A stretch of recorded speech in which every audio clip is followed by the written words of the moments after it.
Salam badai. Salam badai.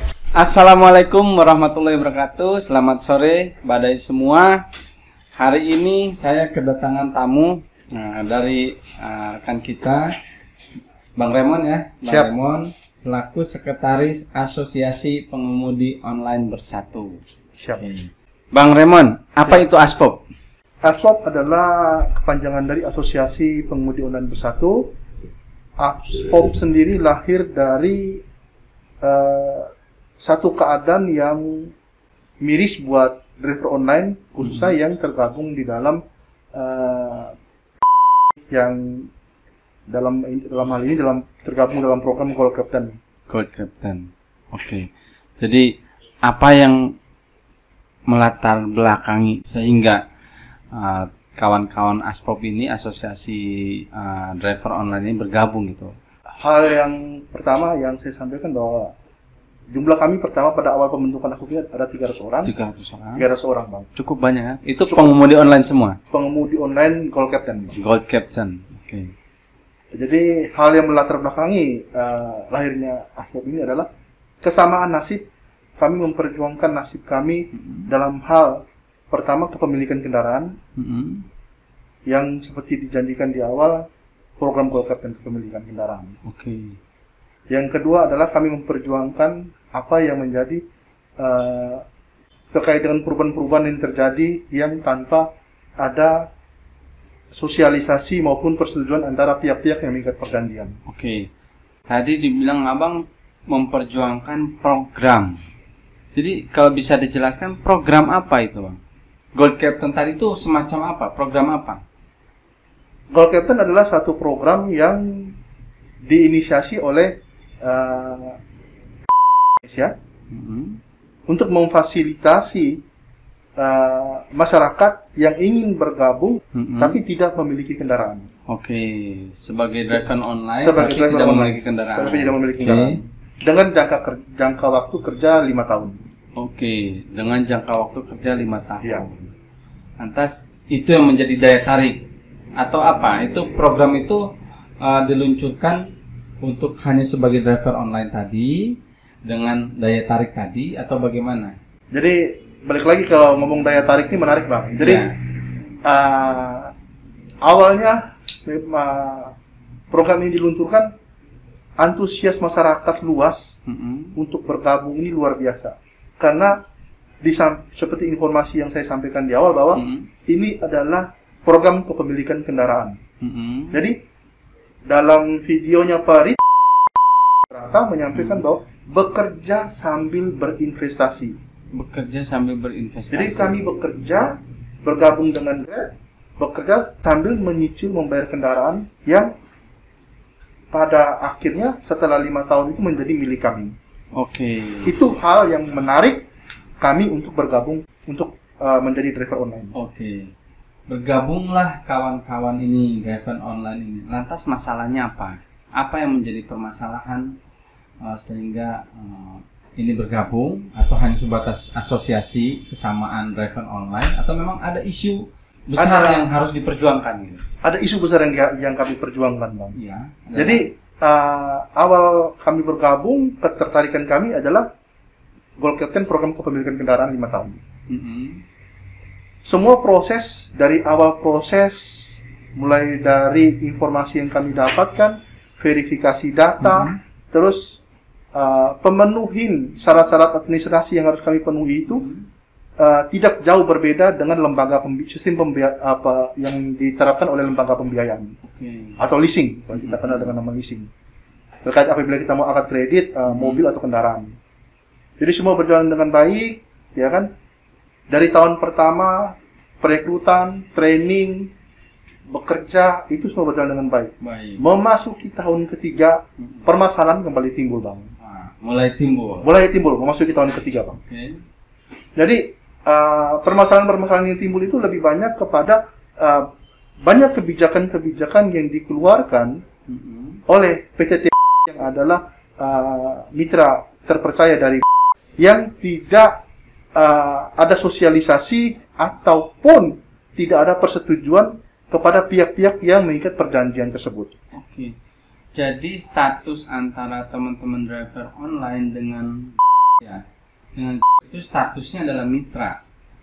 Apakah sebagai pekerja, mitra, atau bagaimana? Ini yang jadi ambigu. Jadi kalau mau dibilang mitra, tidak ada satu legal standing yang membuktikan bahwa kami ini mitra. Dalam kontrak perjanjian, padahal janjinya awalnya kepemilikan kendaraan. Kepemilikan. Lalu janji awalnya adalah bahwa ini adalah terkait dengan kepemilikan. Dalam kontrak perjanjian kerja itu tidak ada kemitraan, Pak. Tidak ada kemitraan. Kontrak kerja pun kami terima itu memasuki tahun ketiga. Oke. Lantas apalagi masalahnya? Jadi permasalahan ini mulai timbul dari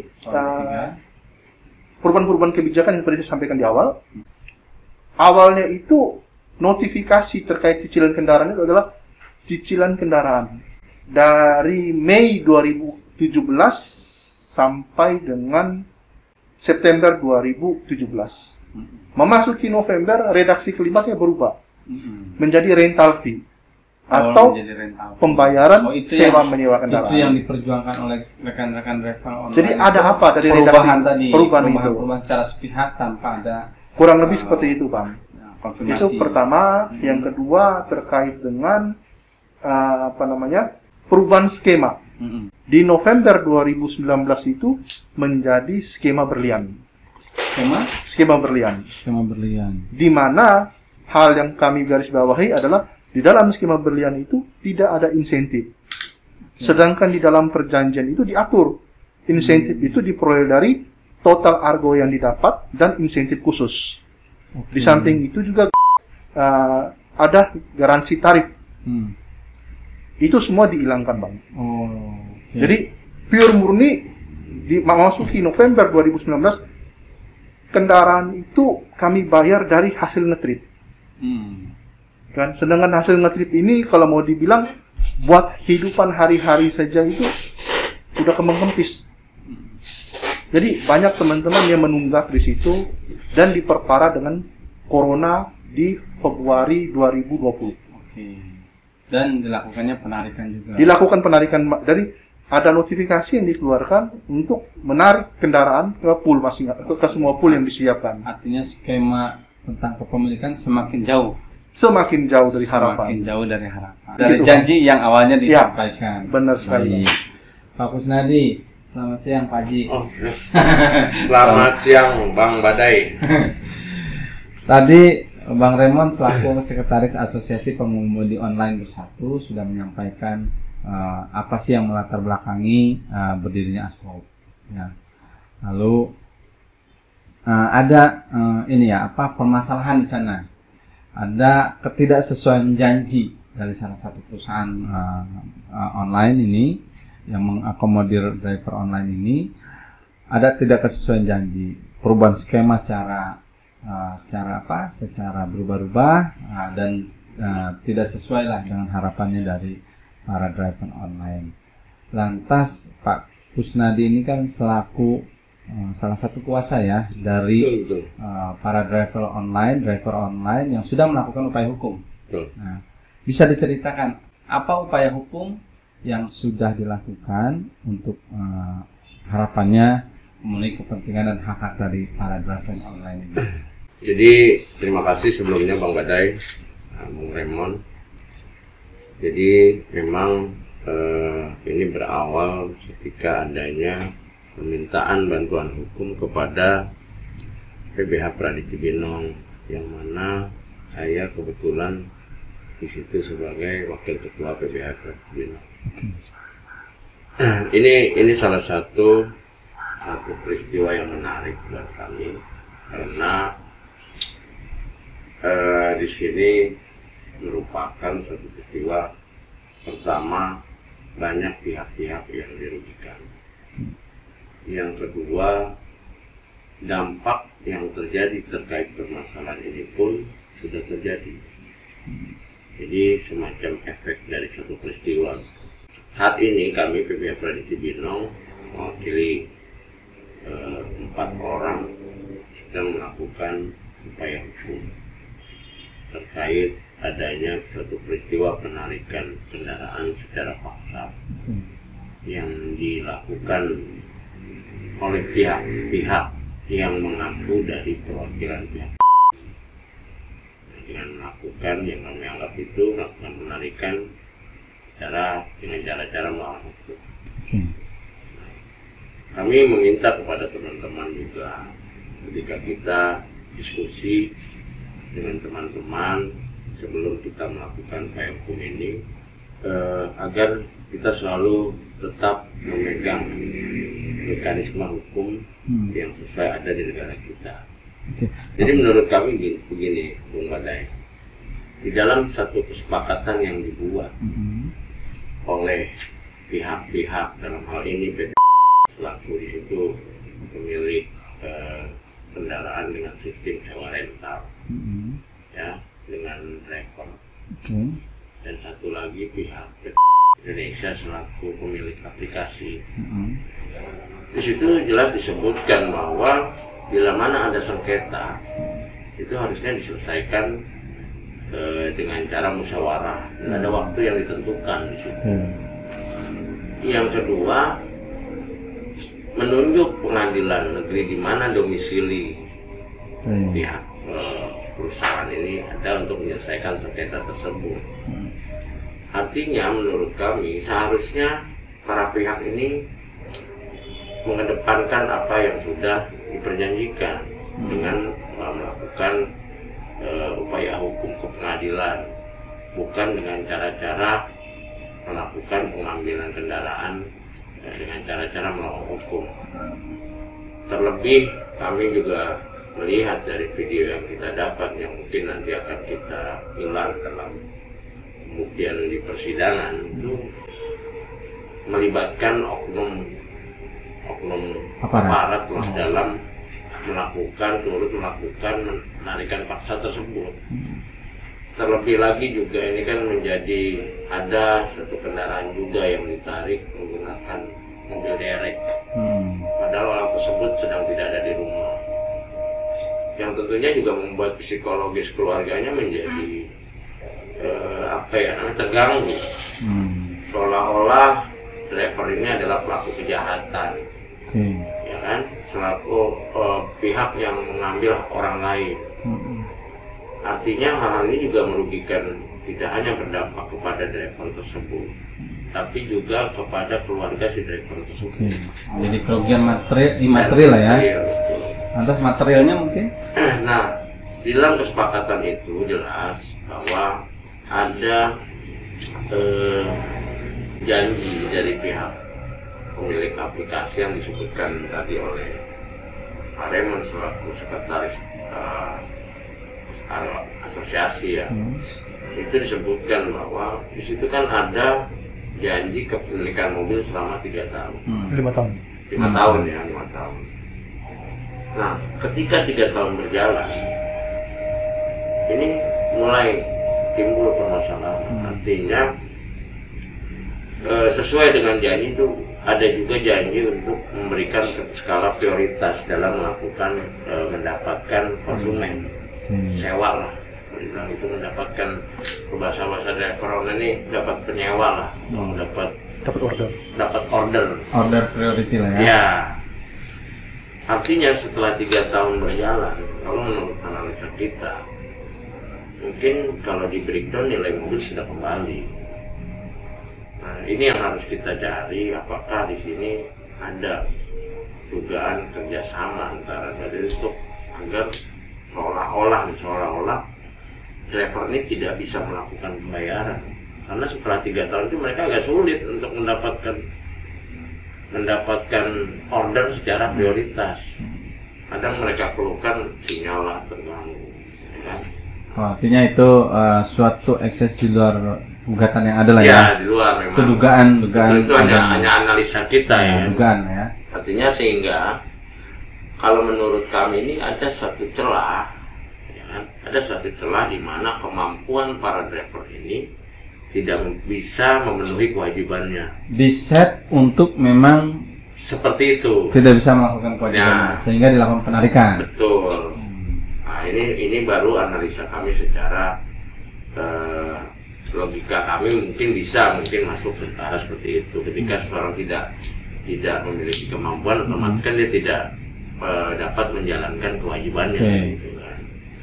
Nah, efek dari itu ketika terjadi penarikan kendaraan yang di luar mekanisme hukum, itu pun pada akhirnya menjadi satu peristiwa hukum lain, yang mana ini sudah kita lakukan pendampingan juga di Pengadilan Negeri Bekasi.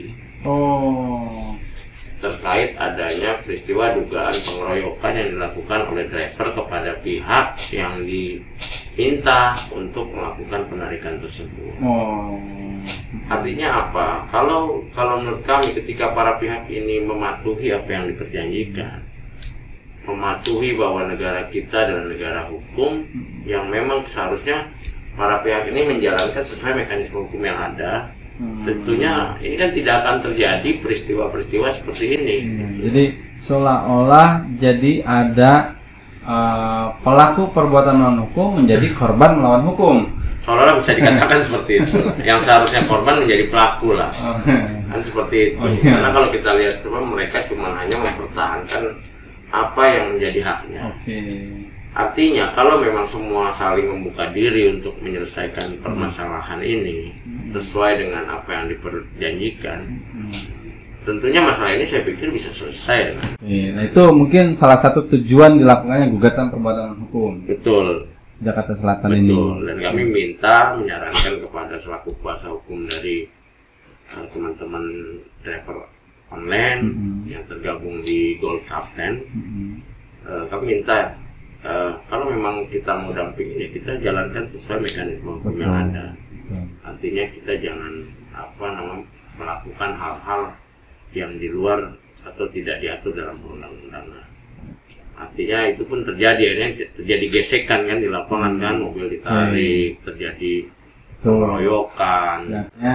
Mudah-mudahan dengan gugatan ini para pihak saling meredam. Karena sudah dalam tracknya. Adalah berupaya hukum, ya kan? Dalam tracknya, rule-nya sudah ada. Terakhir nih, Bang Raymond, apa harapannya Bang Raymond terkait dengan permasalahan yang ada ini? Harapannya apa teman-teman dari asosiasi dan mungkin Bang Raymond sendiri? Harapan kami, saya mewakili teman-teman bahwa permasalahan ini bisa diselesaikan dengan baik sesuai dengan role yang sudah ditempuh, hukum pertama. Yang kedua, apa yang diperjanjikan dalam program kepemilikan kendaraan ini kiranya semua bisa terlaksana dengan baik. Kami sudah melakukan upaya ke beberapa pihak, termasuk instansi pemerintah terkait, dalam hal ini ke Kemenhub, ke Kemenkominfo. Sempat kami ke KSP 2 kali apa 3 kali, cuman dari KSP sampai dengan hari ini belum ada respon. Kami ingin menyelesaikan masalah ini dengan baik. Kami ingin bisa bekerja dengan baik, menyelesaikan apa yang menjadi kewajiban kami yang harus kami penuhi sampai batas waktu yang sudah ditentukan.